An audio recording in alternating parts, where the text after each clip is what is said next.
बिस्मिल्लाहिर्रहमानिर्रहीम। कि मोहम्मद से फातूने तो हम तेरे हैं, कि मोहम्मद से फातूने तो हम तेरे हैं, ये जहाँ चीज़ है क्या लहो कलम तेरे हैं। इंतहाई वाजिबुल कराम जनाब सदर साहब, सेक्रेटरी साहब, मेहमान ग्रामी जनाब DCO साहब, DPO साहब, मेरी बदकिस्मती है भी जदों मेरी वारी आती है या रोटी खुल जाती है या वक्त खत्म हो जाता।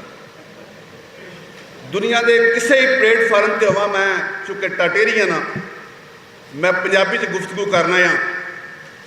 कुछ लोग सौड़े पै गए टटेरियन की होंदा है, किसी यूनिवर्सिटी का नाम नहीं। मैं चूँकि टाट से बह के पढ़िया तो दैट्स वाई आई से माई सेल्फ आई एम टटेरियन। और मैनू ये याद है कि एचिसोनियन, गैलियन ते रावियन सादकिन नूं मैं पढ़ाया। अज गुजरात बार पहली दफ़ा मैनू मौका लभा, वो भी मैं सैकटरी साहब का तरला किया, अगर च मेरा बरखुरदार है। सदर साहब नूं मैं अखा नाल इजाजत लई है, DCO साहब भी बैठे ने। मैं 35 साल चिट्टा कोट पा के महकमा सेहत की सर्विस की है। तो जदों मैं बुढ़ा होने लगा, लोगों ने समझा शायद मैं काला वसमा लाँगा। तो किसी सियाणे बंदे मलक साहब के बंदे कहा भी काला कोट पा ला तो तू बुढ़ा नहीं होने लगा। तो मैं काला कोट पा के मैं इंज लगा कि मैं बहुत वक्त ज़ाया किया, बहुत पहला मैं इस फील्ड आ जाना चाहिए।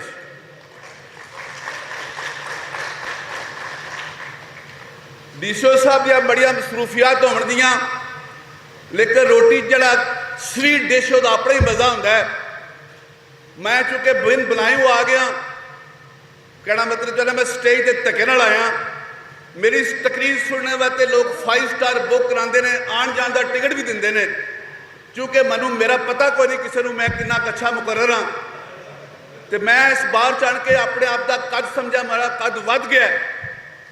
चूँकि मेरे को 2 ही मिनट नहीं, ये पूरा मिनट मेरा बाकी है।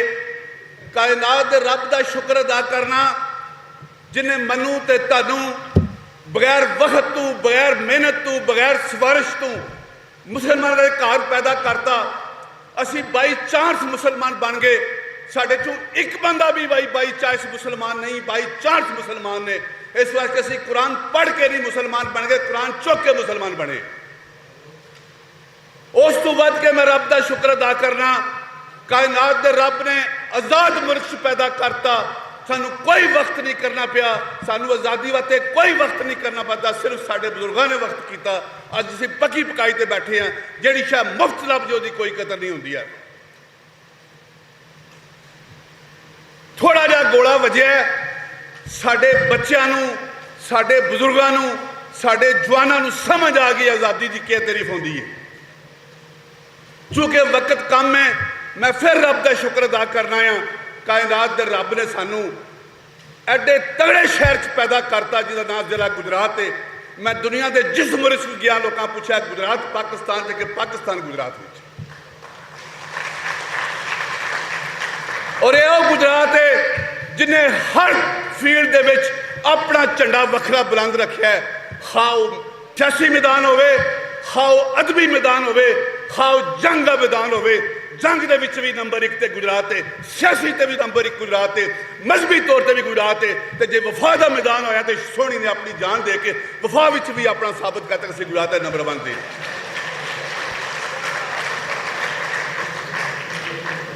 सैकटरी साहब मेरा टाइम तो खत्म हो गया, पर मेरा दिल आखदा भी तुसीं आखदे हो 2 मिनट होर लै लै।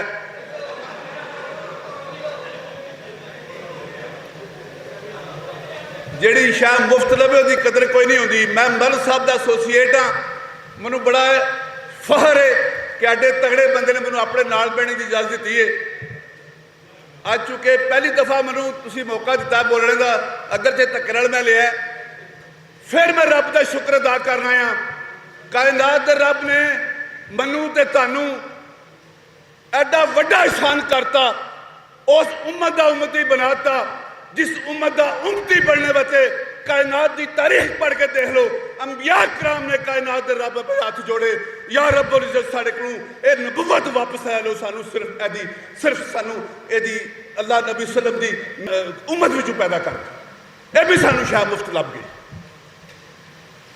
ਡੀਸੀ ਸਾਹਿਬ ਇਹ ਸੀਟਾਂ ਤੇ ਆਣੀਆਂ ਜਾਣੀਆਂ ਨੇ, ਵੱਡੇ ਘਰ 'ਚ ਰਹਿ ਕੇ, ਵੱਡੀ ਗੱਡੀ 'ਚ ਬਹਿ ਕੇ, ਵੱਡਿਆਂ ਬੰਦਿਆਂ ਨਾਲ ਬਹਿ ਕੇ ਬੰਦਾ ਵੱਡਾ नहीं हो जाता। अमर से जिंदगी बनती है, जन्नत भी जहन्नम भी, ये हक ही अपनी फितरत में ना नूरी है ना नारी।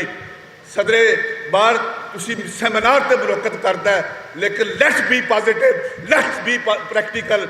अज अमली तौर पर साबित कर असीं पाकिस्तान के लायल हाँ। जिस मुल्क में जाने उस मुल्क साडा पासपोर्ट नूं सानूं पाकिस्तान नूं देख के देखा जाता है।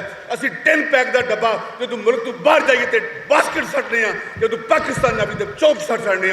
क्यों?